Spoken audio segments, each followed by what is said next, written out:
허환구의 라디오 오늘.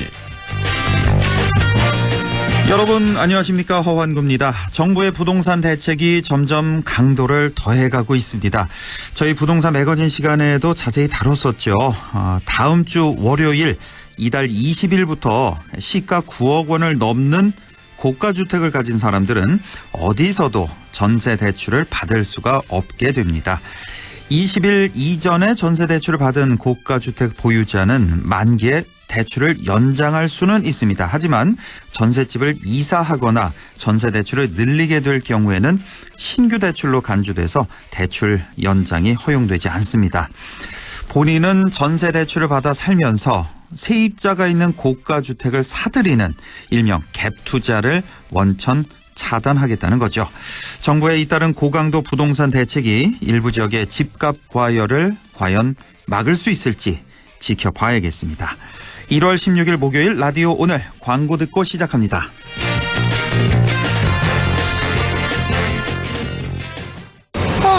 보험료 너무해.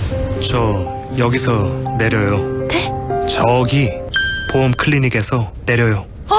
어쩌다 마주친 보험 클리닉? 보험 클리닉. 불필요한 보험료 내려주는 보험 클리닉. 1833-6114. 내 보험 바로 잡을 땐. 보험 클리닉 가자. 오래 쓰는 세단기는 뭘까? 오래 쓰는 코팅기는 뭘까? 오래 쓰는 사무기기는 뭘까? 하피어랜드랍니다. 2020년 새해 메르세데스 벤츠가 전하는 첫 번째 뉴스. 4년 만에 새로운 더 뉴 GLC 출시. 디자인, 퍼포먼스, 안전성까지 더욱 놀라워진 GLC를 만날 수 있다는 기분 좋은 소식. 그 새로움을 지금 가까운 전시장에서 경험하세요. 결혼 준비 잘 돼? 돌잔치 할 건 많지. 크루즈 여행 알아보려고? 웨딩, 축연, 크루즈, 그리고 상조까지. 인생의 좋은 날도 슬픈 날도 좋은 라이프의 토탈 라이프 케어가 함께합니다. 이제 상조 회사를 넘어 토탈 라이프 케어까지. 좋은 라이프. 안녕하세요, 가수 이선입니다. 70년 변함없는 칠성사이다처럼 올해도 청량한 한 해 되시길 바래요. 칠성사이다. 정다운이 맛 칠성사이다. 언제나 칠성사이다. 우리 입맛엔 칠성사이다가 좋아요. 맑은 공기가 집 안으로 들어오니까 청정, 나쁜 공기를 집 밖으로 내보내니까 환기. 공기청정과 환기를 동시에 하니까 청정환기. 이제 창문 닫고 환기하세요. 청정환기 시스템을 나비앤하우스에서 만나보세요. 네, 라디오 오늘 목요일 순서 시작합니다. 1부 참 좋은 경제연구소 이인철 소장과 함께하는 시간 시사경제 준비되어 있고요. 2부 이슈 오늘에서는 오늘은 민족 시인이자 독립투사인 이육사 선생께서 순국하신 지 76주년이 되는 날입니다. 잠시 후 이육사 문학관의 이위발 사무국장 연결해서 얘기 나눠보겠습니다. 그리고 김성수 문화평론가와 함께하는 시간이죠. 세상 읽기 이어가겠습니다. 네, 시사 경제 이슈 짚어보겠습니다. 참 좋은 경제연구소 이인철 소장과 함께합니다. 소장님 안녕하십니까? 네, 안녕하세요. 네, 문재인 대통령이 신년 기자회견에서 그 부동산 시장 안정화 의지를 한 번 더 강력하게 밝혔었는데요. 그리고 그 다음 날이었죠. 강기정 청와대 정무수석이 방송에 출연해서 주택거래 허가제까지 좀 검토해 볼 수 있다. 이런 얘기를 했는데 전화가 잠깐 끊긴 것 같은데요. 다시 연결을 하죠. 자, 오늘 이렇게 해서 이 주택거래 허가제 얘기를 좀 해보겠고요. 기타 부동산 소식도 좀 알아보고 또 취업자 수 급증했다는 고용지표 아마 들으셨을 텐데요. 이 내용도 좀 알아보고 그리고 마지막으로 미국과 중국 1단계 무역 합의에 성공했다, 서명했다는 소식까지 알아보겠습니다. 자, 전화가 잠깐 끊겼는데요. 소장님. 자, 강기정 정무수석이 주택거래 허가제, 주택거래 허가제까지 거론하면서 논란이 지금 확산이 되고 있는데 일단 이 주택거래 허가제가 무엇인지 이것부터 좀 설명해 주시죠. 그렇습니다. 이 주택거래 허가제라는 건 주택을 사고 팔 때 정부한테 허락을 받도록 하는 제도입니다. 말 그대로 허락받고 사고 팔라. 그렇습니다. 예.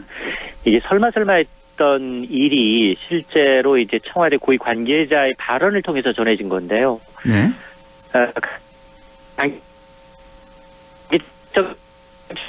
네, 소장님. 예. 아이고, 예, 이인철 소장님. 예.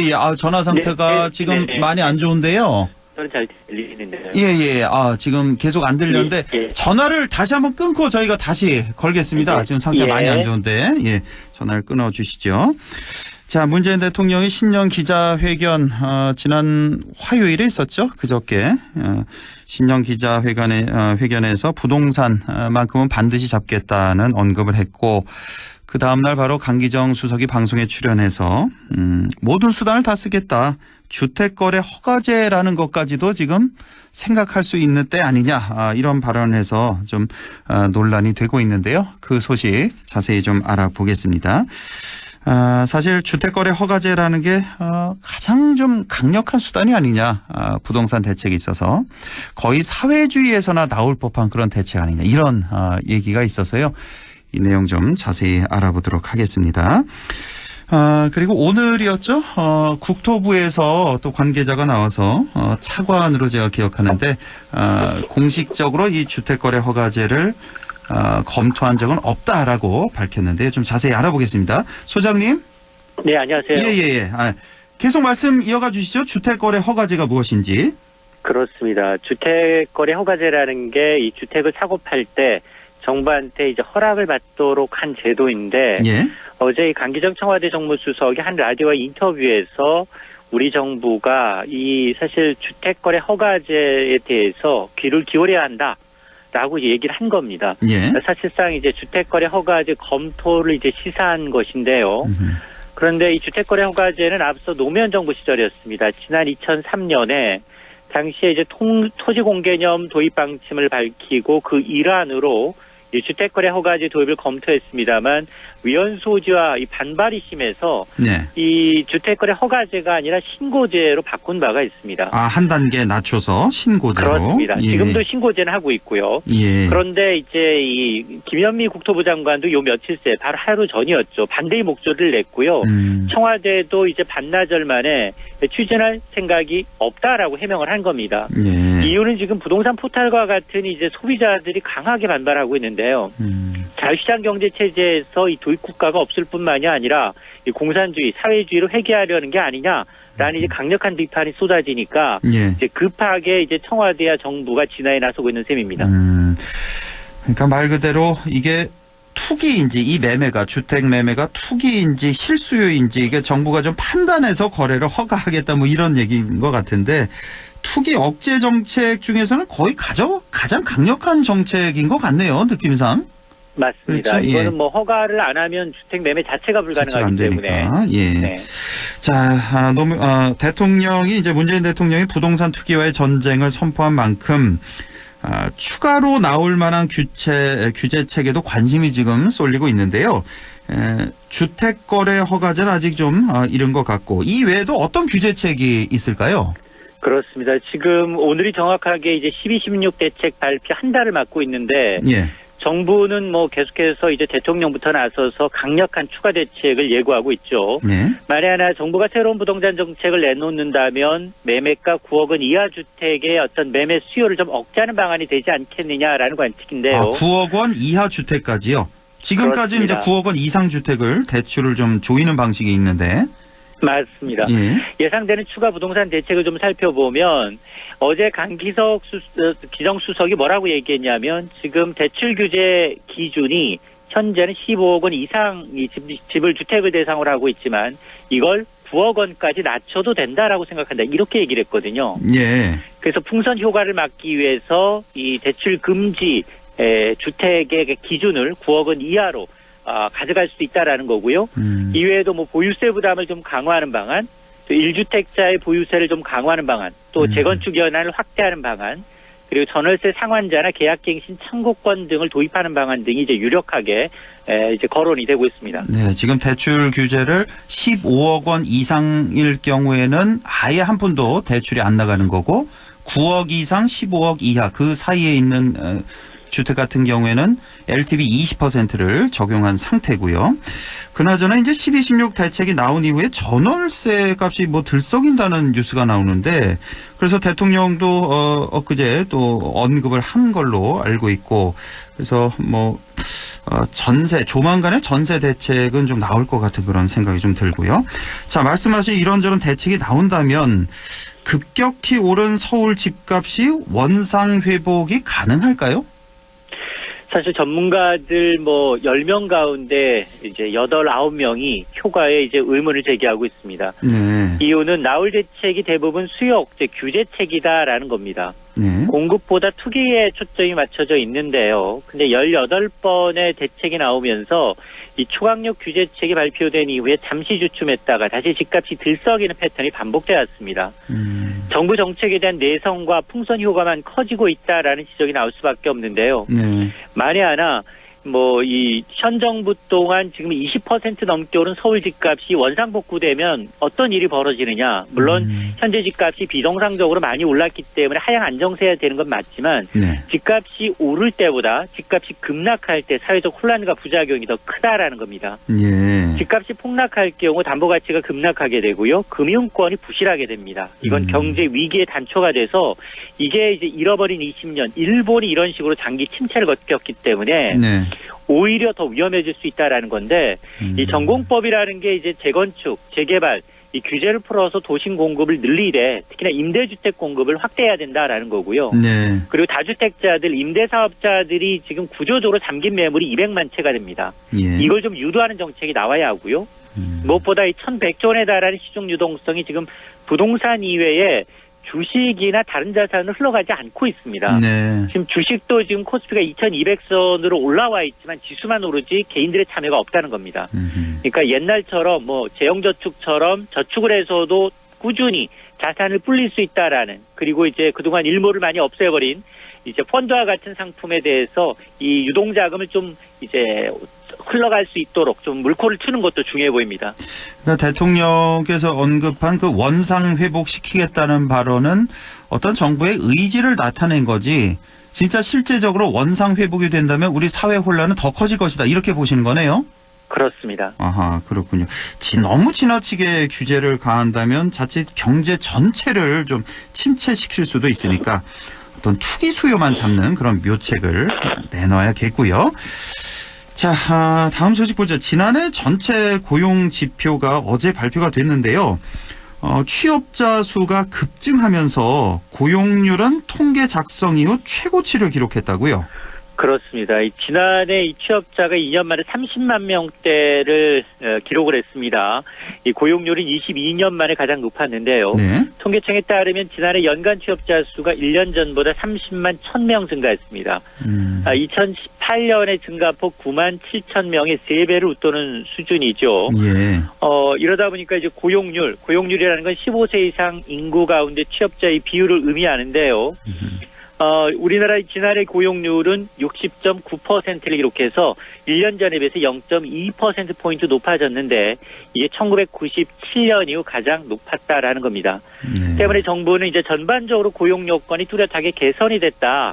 특히나 지난해 연간 취업자 수 목표가 29만 명으로 설정이 돼 있는데 12월 취업자 수 한 달간 50만 명 넘게 넘어서면서 이 연간 취업자 수 증가폭을 좀 상회하는 좋은 성적이 나왔다라고 자평을 하고 있습니다. 예, 지금까지 말씀 들어보면 뭐 일단 취업자 수라든지 고용률은 상당히 만족할 만한 수준인 것 같은데 우리가 항상 고용 지표 얘기할 때 40대 일자리 어떻게 할 거냐, 제조업 어떻게 할 거냐 이런 얘기를 좀 항상 하게 되는데 좀 세부 항목을 보면 아쉬운 점도 있는 것 같아요. 그 연령대별 취업자 수를 보면 아직은 좀 안심할 단계는 아니죠? 그렇습니다. 이 풀어야 할 과제가 적지 않은데요. 말씀하신 것처럼 연령대별로 보면 20대, 50대 이상 취업자는 늘었지만 30대, 40대 취업자는 줄었습니다. 예. 특히나 우리 네, 소장님. 이제 허리라고 하는 이 40대 경우에는 인구 감소폭보다 예. 아이고 소장님 전화가 또 안 좋네요. 들었는데요. 예예. 여보세요. 예. 여보세요. 예예예. 네네. 예 말씀하시죠. 예. 우리나라의 업종별로 예, 다시 좀 연락을, 연결 다시 해야 되겠네요, 소장님. 전화 잠깐 끊어보시고요. 다시 한번 좀 정리를 해보자면, 지난 한 해 고용지표가 발표가 됐습니다. 연간으로 따져서 30만 1000명이 증가했고, 고용률도 통계 작성 이래 가장 높은 것으로 집계가 됐다. 하지만, 연령대별로 보면, 조금, 문제가 있다는 말씀이십니다. 20대, 50대, 60대 이상은 증가했는데 30, 40대는 좀 줄어들었다는 말씀까지 들었고요. 소장님 계속해서 이어주시죠. 네, 업종별로 보더라도 양질의 일자리인 제조업, 금융, 보험 분야 일자리는 줄고 있습니다. 네. 또 일하는 시간도 조금 양극화가 심한데요. 일주일에 17시간, 17시간 이하 초단기 일자리만 39년 만에 최고치를 기록하고 있습니다. 아하. 이 때문에 상당수 취업자가 이제 세금을 입에서 만든 노인 일자리에 해당하거나 네. 급여가 적은 초단기 일자리다라는 지적인데요. 네. 정부의 재정, 이 일자리 재원이 아직까지는 민간의 양자리 일자리 창출로 이제 연계되지 않고 있다라는 의미입니다. 예, 이렇게 연령대별로 보면은 조금 아쉬운 점도 있고, 근데 또 하나 좋은 점이 있긴 있네요. 임금 근로자 중에 상용 근로자는 많이 증가했네요. 비교적 좋은 그렇습니다. 일자리라고 하는 상용 근로자는 한 44만 명 증가했고, 대신에 임시 근로자, 일용 근로자는 또 한 5만 명, 3만 명 정도 줄었다는 이런 내용도 있습니다. 자, 우리 시간은 오늘 새벽이었죠. 미중 무역 합의 서명식이 있었는데요. 이렇게 되면 미국과 중국이 드디어 1단계 무역 합의에 최종적으로 성공했네요. 그렇습니다. 네, 소장님. 지난 대국의 무역 전쟁이 18개월 만에 서명 단계에 이르렀는데요. 예. 1단계 합의 내용은 미국은 대중 압박을 풀고 중국은 미국산 제품을 수입을 더 늘리겠다라는 겁니다. 예. 이로 인해서 미국은 이제 중국 제품 1,600억 달러 규모의 관세를 보유하고요. 이 1,200억 달러 규모에 부과하던 15% 관세도 절반으로 줄이기로 했습니다. 그러면 2,500억 달러 규모의 관세 25%는 그대로 유지하겠다라는 건데 네. 어쨌든 한 단계를 넘었지만 2차, 3차 협상으로 나아가기 위해선 굉장히 험난한 과정이 남아 있는데요. 미국이 요구하고 있는 지적재산권 보호와 기술 이전 강요, 금지, 또 보조금 지급 등을 구조적으로 해결해야 되는데 네. 이 중국이 과연 어떻게 나오느냐 이에 따라서 올해 미중 간 무역 전쟁 2단계, 3단계가 글로벌 금융시장의 불확실성을 던져줄 것으로 보입니다. 예, 알겠습니다. 오늘 말씀 여기까지 듣죠. 소장님 고맙습니다. 네, 고맙습니다. 예, 전화 상태가 그렇게 매끄럽지 않았는데요. 미중 무역 전쟁 일단 1단계 합의는 했습니다. 그런데 이게 합의대로 잘 지켜질지 이것도 좀 미지수인 것 같고 2단계 합의에서는 좀 더 첨예하게 미중이 좀 대립할 것으로 보이죠. 이인철 소장 말씀하신 대로 좀 보조금 문제도 건드려야 되고 지적 재산권 문제도 있고 그래서 뭔가 좀 시한폭탄을 안고 있는 듯한 그런 느낌도 듭니다. 자, 참 좋은 경제연구소 이인철 소장과 함께 했고요. 라디오 오늘 1부 여기서 마치고요. 2부에서 뵙겠습니다.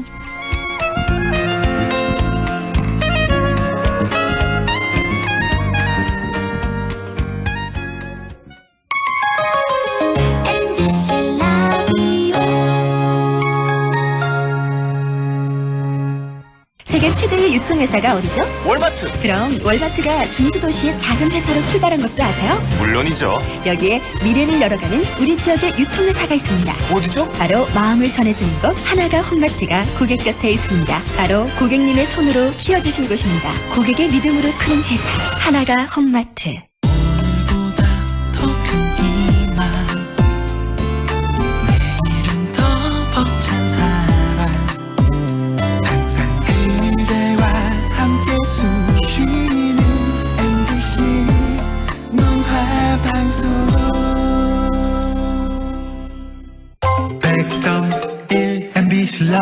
지금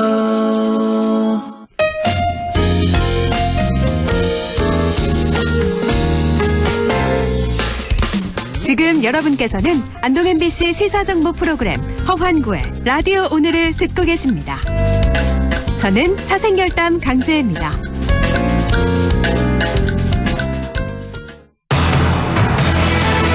네, 6시 25분 32초 지나고 있습니다. 이슈 오늘 시작하죠. 76년 전 오늘입니다. 민족 시인이자 독립운동가인 이육사 선생이 차디찬 감방에서 일제의 고문 끝에 숨을 거두고 말았습니다. 이육사 선생 순국 76주년을 맞아서 그분의 치열했던 삶을 되돌아보겠습니다. 이육사 문학관 이위발 사무국장 연결돼 있습니다. 사무국장님 안녕하십니까? 네, 안녕하세요. 예, 자 말씀드린 대로 육사 선생 순국 76주기가 되는 날 바로 오늘입니다. 이육사 문학관에서도 오늘 추모 행사가 열렸죠?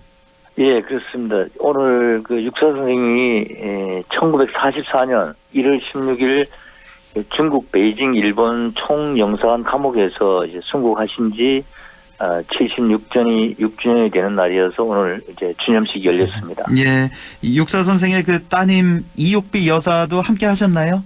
예, 그렇습니다. 오늘 함께 예, 하시고 예, 예, 오늘 추념식 어떻게 진행됐는지 좀 간략히 좀 소개해 주실까요? 뭐 어떤 행사가 있었는지? 예, 오늘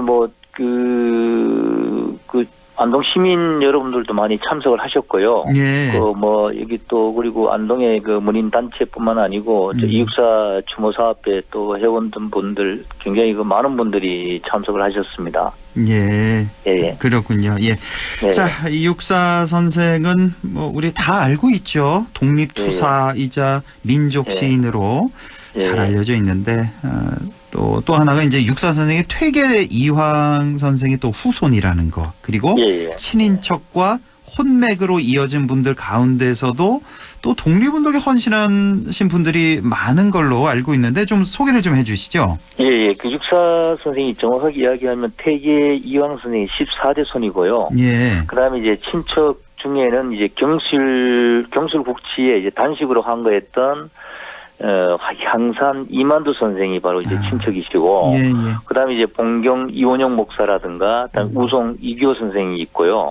그다음에 이제 초대 국무령을 역임하신 석주 이상용의 이제 손부인 허은 여사와 육사 선생과 내외 종간입니다. 그리고 또 육사 선생의 외가 쪽에는 그 의병장 군산 허영이 바로 외할아버지 되시고요. 그다음에 이제 전국 의병연합부대 총대장이셨던 왕산 허위 선생이 바로 외종조부가 됩니다. 참 끝이 없는 것 같네요.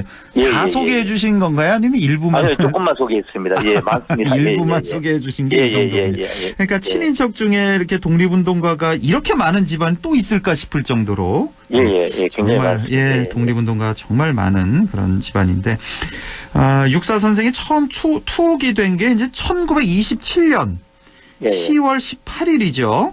조선은행 대구지검 폭발 사건 때문이라고 알고 있는데 이것도 좀 소개해 주실까요? 예, 그 육사 선생이 이제 17살 때 이제 가족들이 다 대구로 이제 대구 남산동으로 이사를 가게 되는데 이제 거기에 이사 가서 이제 살면서 그 시민단체 사무실이라고 요즘 같으면 이제 그렇게 이야기를 하는데 그 조양회관이라는 곳이 있었습니다. 조양회관?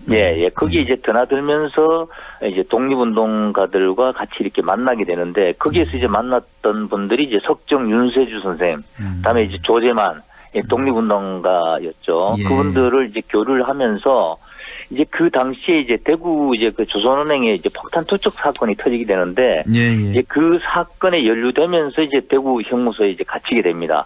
근데 이제 이 사건이 이제 훗날에 이제 밝혀진 거는 장진홍 의거 사건입니다. 근데 이제 그 주범이었던 장진홍은 이제 잡혀가지고 체포돼서 감옥에서 이제 자결한 사건인데 이제 거기에 이제 연루돼가지고 이제 감옥 생활을 하게 된 거죠, 최초로. 그렇죠. 조선은행 대구지검 폭발 사건 설명을 해주셨는데 그 안동대학교의 강윤정 교수 잘 아시죠? 잘 압니다. 이제 강윤정 교수가 이제 저희 1년 넘게 저희 프로그램 출연하셔서 이제 독립운동 이야기 쭉 코너를 진행해 주셨는데 이 사건도 또 설명을 해 주셨거든요. 기억이 납니다.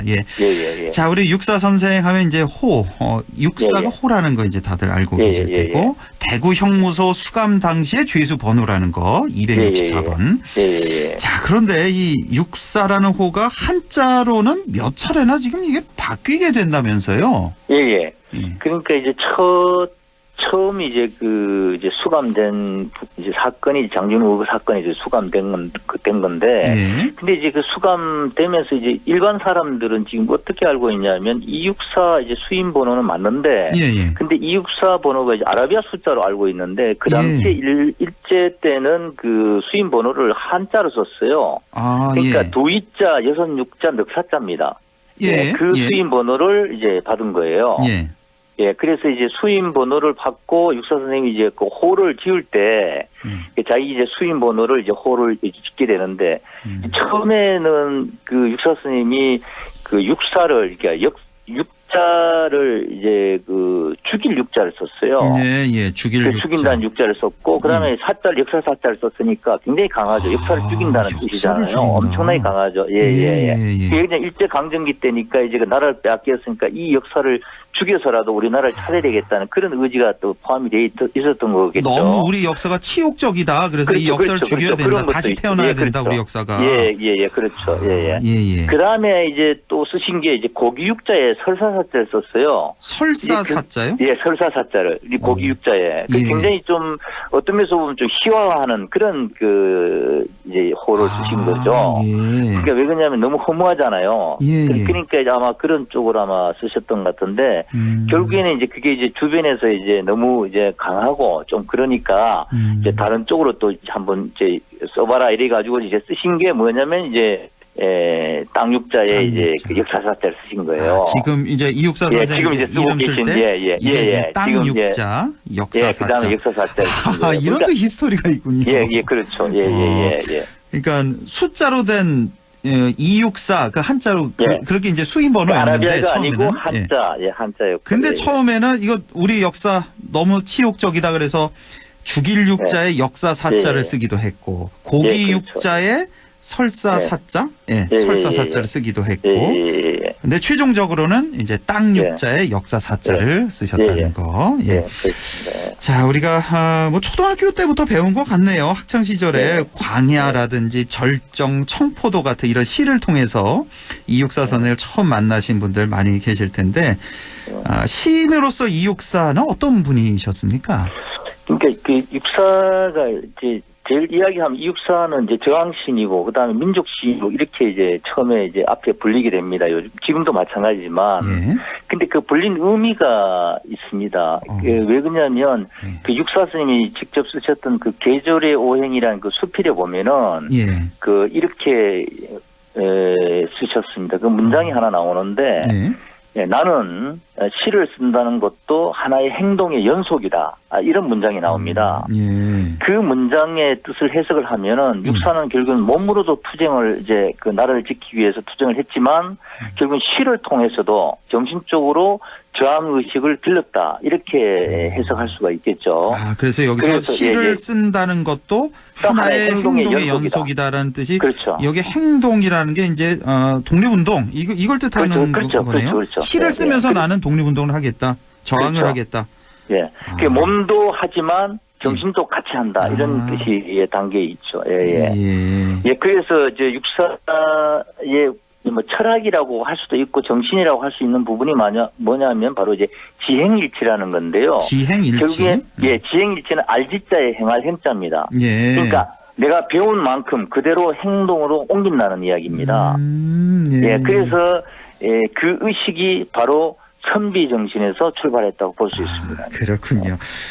육사 선생은 이제 의열단의 군사 간부 학교에 그 교육도 받으셨고 또 의열 투쟁에도 참여하셨고 시인 이육사에 비해서 독립투사 이육사의 모습은 사실 좀 상대적으로 덜 알려진 그런 느낌도 있어요. 그렇죠. 왜 그러냐면 이제 시가 너무 많이 알려지다 보니까 육사 선생님이 시인으로 이렇게 많이 알려지는 쪽으로 이렇게 하다 보니까 사실 독립운동에 대해서 독립운동을 굉장히 엄밀히 따지면 치열하게 하신 분인데도 불구하고 독립운동가로는 잘 안 알려져 있습니다. 사실은.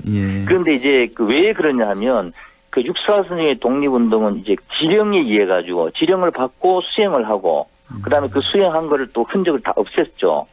그러니까 이제 육사 선생님은 어떤 무장 단체에 소속이 된 게 아니고 독자적인 지령에 의해서 그 투쟁을 하다 보니까 사실은 그게 이제 독립운동가로서 이제 많이 알려지지 않았던 부분이죠. 그 흔적들을 다 없애버렸기 때문에 예, 그렇죠. 남아있지 않군요. 예. 근데 사실은 그 의열단 단장이었던 김원봉이가 이제 그 교장으로 있던 이제 조선혁명 정치 군사간부학교 일기생으로 졸업을 했잖아요. 예.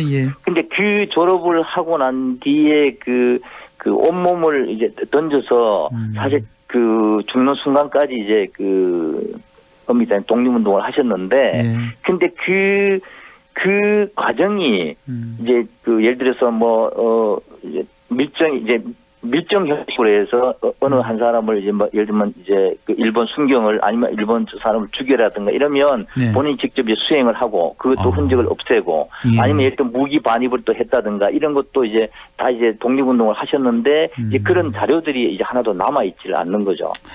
그러니까요. 참. 아이고, 자, 우리 육사 선생이 이제 꼭 76년 전, 그러니까 1944년 1월 16일에 순국을 하시게 되는데 북경 일본 영사관 그 감옥에서 순국을 하시는데요. 이 육사 선생이 체포가 돼서 북경까지 이제 압송이 돼서 이제 거기서 이제 순국하시게 되는데 체포에서 순국까지 그 상황 좀 다시 한번 설명을 해주시죠. 예, 그 이제 육사 선생이 이제 1943년도에 이제 그 지령을 또 받게 됩니다. 이제 아까도 제가 설명했지만 지령을 받고 이제 행동을 하셨으니까 지령을 받고 이제 북경으로 가게 됩니다. 북경에서 이제 지령 받은 것을 이제 수행을 하고 있는 과정에 이제 그 떠나기 전에는 이제 호영호재처럼 지냈던 이제 신석조 시인에게 이제 북경으로 간다는 이야기를 하죠. 근데 이제 신석조 시인도 이제 육사가 이제 그 떠나게 된 그 동기를 알고 있었습니다. 사실은 독립운동가 아마 지령을 받고 떠난다는 걸 알고 있는데 묻지를 않았어요. 근데 그리고 조심히 다녀오라고만 이야기했다고 하는데, 근데 육사가 직접 이제 북경에 가서 이제 그 임무를 이제 수행을 하고 있는 과정에 이제 어머님하고 이제 형님 제사가 있었습니다. 그 두 달 사이로 돌아가셨는데. 그 제사가 첫 제사를 이제 소상이라고 그러잖아요. 근데 그 제사를 형님이 돌아가셨으니까 둘째인 육사가 잔을 올려야 되잖아요. 그러니까 이제 일본 경찰의 눈을 피해서 이제 들어오게 됩니다. 이제 고향에 이제 원천 마을 도산면 원천 마을로 들어오죠. 첫 제사였으니까 안 올 수도 없고 형님도 돌아가셨고 하니까. 그렇죠.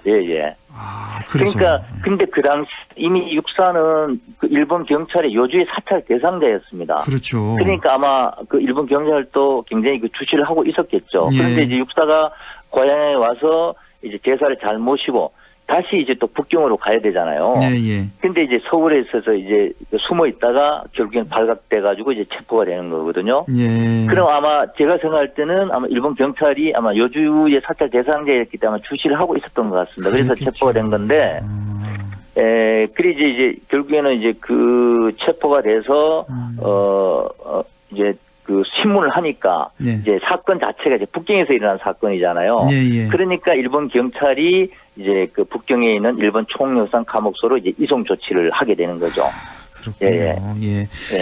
자, 그리고 또 하나가 이제 육사 선생이 마지막으로 이제 이렇게 체포되기 바로 몇 해 전에 지금 유일한 혈육이자 이옥비 여사가 태어나셨다고요? 네, 그렇죠. 그때가 이제 육사 선생님이 이제 피검돼서 이제 체포돼서 이송되기 전에 육사 선생님 그 따님이었던 유일한 혈육이죠. 그때 4살 때였습니다. 4살. 만으로는 3살이죠. 그죠? 근데 이제 육사 선생님이 이제 그 서울에서 체포되어 가지고 이제 북경으로 떠나기 전에 이제 따님을 만나게 됩니다. 근데 이제 그 당시에 이제 그 우송 이교 어른이 이제 같은 이제 집안 어른이었는데 그 집안 어른 이제 등에 업혀 가지고 이제 아버지를 이제 만나게 됩니다. 그게 이제 처음이자 마지막이 되는 거죠. 그러니까 혹시 이옥비 여사께서 이때 기억이 안 나신다 그러죠? 너무 어려서. 근데 이제 그 이미지가 다 기억이 남고요. 이미지는 기억나신대요? 그렇죠. 그 아버지의 모습이 이제 이미지로 기억에 남아 있는 거죠. 그러니까 그때 아버지의 모습은 이제 그 수갑을 찬 채 포승줄에 묶이고 이제 용수를 쓴 모습. 용수라는 건 옛날 일제 강점기 때 죄수들한테 덮어 씌우는 그 눈만 이렇게 나오는 그런 모습입니다. 그게 아버지의 모습이었습니다. 처음이자 마지막으로 본 아버지의 모습이죠. 그러니까 얼굴 말씀하시죠.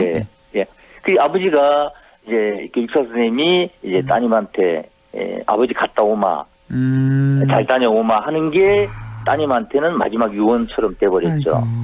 그러니까 뭐 얼굴은 사실 자세히 기억이 안 나실 겁니다. 뭐 3살, 4살이니까. 근데 그 외에 포승줄에 묶여 있고 용수를 쓴 그런 전체적인 이미지는 생각이 나신다는 거잖아요, 지금도. 예, 그렇죠. 그거는 뭐 꼭 선명하게 기억을 하고 계시고. 알겠습니다. 자, 지금 264 문학관에서 뭐 해마다 육사 선생의 민족 정신, 문학 정신이 길이 전하고 널리 알리기 위해서 많은 노력을 지금 문학관에서 하고 계신데요. 올해 어떤 계획을 갖고 계신지 좀 짤막하게 소개해 주시죠. 원래 사실 작년에 우리 문학관 진흥법에 의해 가지고 경상북도 문학관 등록 1호로 이제 264 문학관이 지정이 됐습니다.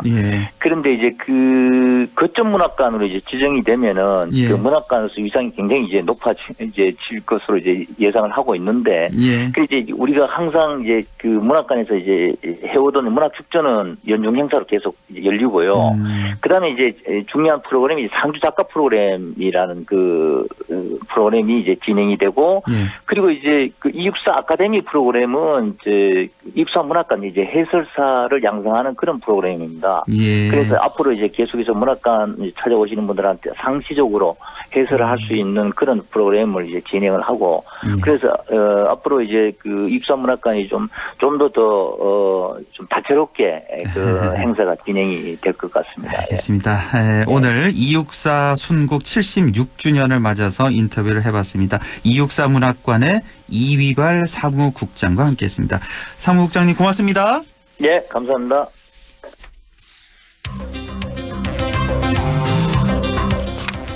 네. 자, 바로 이어가죠. 김성수의 세상 읽기입니다. 오늘은 성범죄 경력자 취업 제한에 대한 내용이 준비되어 있습니다.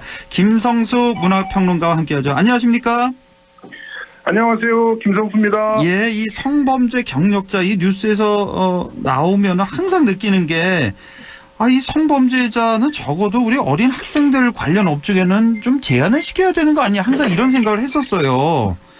예, 그렇죠. 근데 지금 뭐 이렇게 이런 성범죄자들이 학원이라든지 어린이집 같은 이런 관련 기관에 근무하다가 적발된 건수가 지난 한 해 108건이나 된다면서요? 예, 그렇습니다. 굉장히 솔직히 지금 특히나 학부모님들은 굉장히 충격적으로 이 내용을 받아들이시고 계시고요. 저도 지금 8살짜리 아이가 지금 이제 학교에 들어가는데. 막둥이. 그런데, 지난달에 아주 충격적인 소식이 있어서 김포가 발칵 뒤집어진 적이 있어요. 김포에서요? 충격적인 소식? 김포의 한 유치원에서. 성범죄 전력자가. 교사를 했다라고 하는 게 밝혀진 거예요. 교사를. 그것도, 이제, 꽤 오랜 시간을 쉬쉬하고 있다가 이제 지금 이와 같이 정부에서 적극적으로 성범죄자 경력이 있는 것들이 적발된 그런 사항을 발표한다고 하니까 그러니까 먼저 이 발표하기 전에 먼저 알린 거예요. 자, 보십시오. 지금 2019년 2월서부터 11월까지 성범죄 경력 여부 점검 결과를 이제 발표한 거 아닙니까? 그런데 지금 이 발표가 예고가 돼 있었잖아요. 그러니까 지난달에 먼저 발표를 한 거예요. 그리고 이 원장은 이 교사를 알고도 채용한 건가요? 성범죄 전력이 있다는 거? 그 부분에 대해서 의혹이 있습니다. 그래서 이제 학부모들이 난리가 났고요. 그래서 비상회의를 열기도 하고 이런 일들이 벌어졌어요. 지금 어떤 유치원인지는 밝힐 수는 없지만 하여튼 저희 아이가 사실은 그 유치원을 다니다가 옮겼거든요.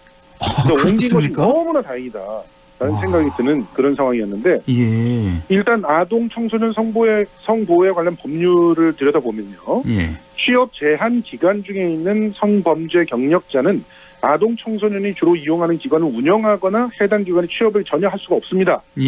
관련법에 따른 취업 제한 기간이 최대 10년까지고요. 최대 그래서 10년. 예, 이런 그 아동이나 청소년들이 접촉되는 그런 기관이라든가 여기에는 전부 다 이 성범죄 경력 관련한 그런 증명서를 내야 됩니다. 네. 그런데 이 성범죄 경력 조회를 실시하도록 의무를 부과하고 그 증명서를 본인이 제출을 이렇게 반드시 해야 됨에도 불구하고 예. 지금 2019년에 총 54만 3천여 개 기관, 317만여 명의 종사자를 대상으로 점검을 해봤더니 106개 기관에서 108명의 성범죄 경력자가 적발됐다는 것이고요.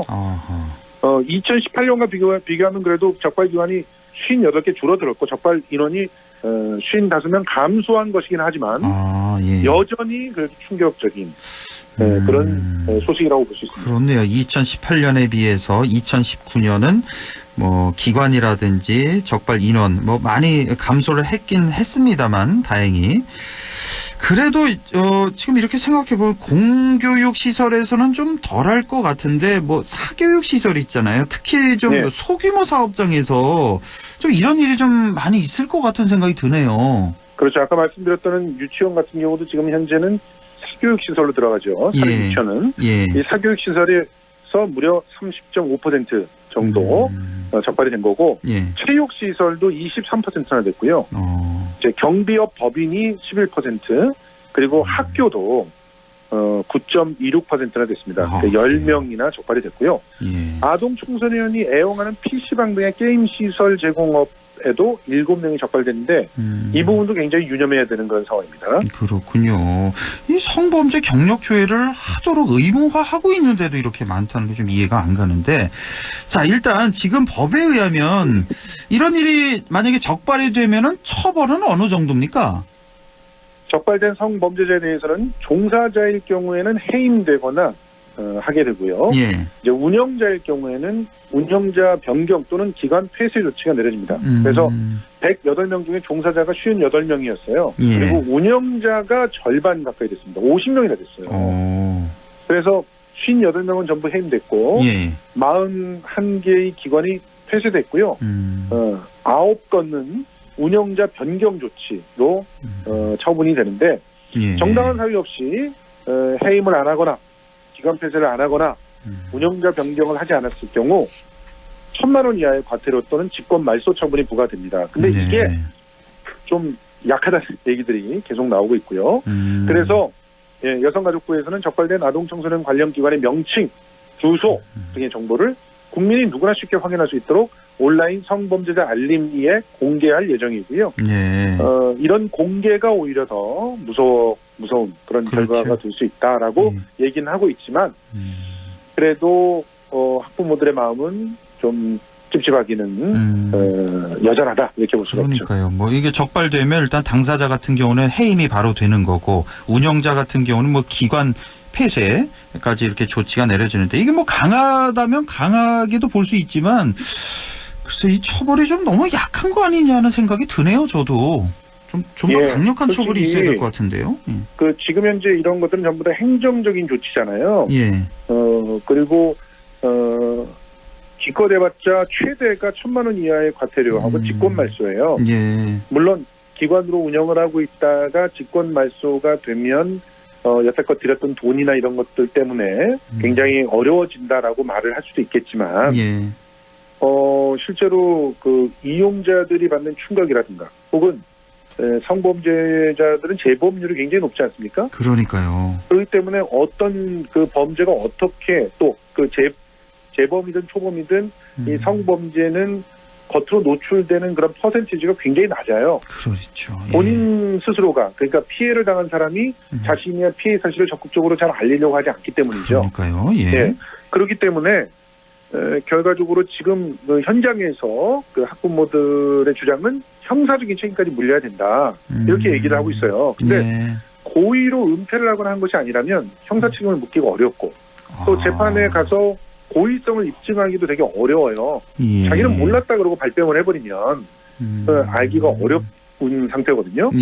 그렇기 때문에 지금 그럼 과태료 금액을 키우는 게 가능한가 들여다봤는데 현실적으로 형평성상의 비슷한 범죄로 여겨지는 그런 상황 속에 이제 과태료의 기준을 정하지 않습니까? 예. 그런데 그것 때문에 이제 이 부분을 특별히 강화시켜서 더 과태료를 늘리기도 어렵고, 네. 그 1,000만 원이 많으면 많은 돈이지만 적다면 또 굉장히 적은 돈이잖아요. 그렇죠. 예. 그렇기 때문에 거기서 뭐 몇천만 원으로 올려봤자 사실 그게 크게 부담이 안 되는 그런 상황도 만들어질 수가 있습니다. 그렇군요. 그리고 직권 말소, 기관 폐쇄 등등의 조치 이후에 행정소송을 통해서 다툴 경우 또 이런 조치를 내린 공무원들이 다칠 상황들이 만들어지기도 해요. 아, 예. 그래서 그러니까 사실상 이런 처벌들이 지금 시스템 안에서 마땅히 문제를 제기하고 조치를 취하는 사람들도 제대로 보호하면서 예. 이런 문제를 발생시킨 사람들을 실수가 아닌 경우에는 엄하게 처벌을 해서 다시는 우리 교육 현장에 또 청소년 아동 관련돼 있는 그런 공간에 성범죄자를 들어오지 못하게 하는 그런 실질적인 조치로 이어지기에는 아직까지 넘어야 될 산들이 꽤 많다 이렇게 볼 수 있습니다. 그렇네요. 지금 말씀하신 대로 성범죄자들 늘어나는 추세고 재범률도 상당히 지금 높아지고 있는데 근본적인 그런 조치가 필요해 보입니다. 오늘 말씀 여기까지 듣겠습니다. 고맙습니다. 고맙습니다. 네, 지금까지 김성수 문화평론가였습니다. 네, 우리 지역 날씨 알아보죠. 김도연 캐스터 전해주세요. 네, 어두워진 퇴근 시간 따라 차가운 기운에 몸이 저절로 움츠러드는 것 같습니다. 추위는 내일 아침까지 이어지겠는데요. 내일 아침에도 이맘때 겨울 추위가 나타나겠고요. 그래도 주말이 되면 찬바람이 좀 잦아들 것으로 예상됩니다. 다음 주 초 월요일에는 절기상 대한도 있는데요. 이를 앞두고는 아침 기온이 영하 2도선까지 올라설 전망입니다. 따뜻한 옷차림과 충분한 수분 섭취로 건강관리 잘 해주시기 바랍니다. 그래도 추위와 맞바꾼 미세먼지 덕에 요즘 공기질 걱정은 한결 덜합니다. 지금 21 마이크로그램으로 우리 지역도 미세먼지 농도 좋음 단계로 깨끗한 상태인데요. 다만 금요일부터는 찬바람이 슬슬 잦아들면서 대기가 정체되고 오전에 평소보다 먼지 수치가 오를 가능성이 있습니다. 그렇지 않아도 주변에 감기에 걸린 분들이 많아졌는데요. 감기는 물론 미세먼지로부터도 건강 잘 챙겨주셔야 되겠습니다. 올겨울은 유난히 눈 소식이 없어서 날이 많이 건조한 편입니다. 이럴 때일수록 화재 사고에도 가장 주의를 기울여야 되는데요. 특히 1월 달은 주택 화재가 가장 많이 발생하는 달입니다. 1년 중에 가장 기온이 많이 내려가기 때문이기도 하지만 전열기 사용이 급증하고요. 또 실내에 자주 머물게 되기 때문입니다. 불이 붙기 쉬운 물건은 절대 가까이 두지 않으시는 게 좋겠고요. 화재 경보기도 꼭 설치해 두시면 도움이 될 것 같습니다. 집안에 누전 차단기, 가스밸브, 보일러 상시 점검하는 것도 잊지 않으셔야 되겠습니다. 내일 기온은 아침이 영하 7도, 한낮에 7도까지 오르겠습니다. 안동 현재 기온은 어제 이 시간보다 2도 높은 1도, 체감온도도 1도, 습도는 36%입니다. 날씨였습니다.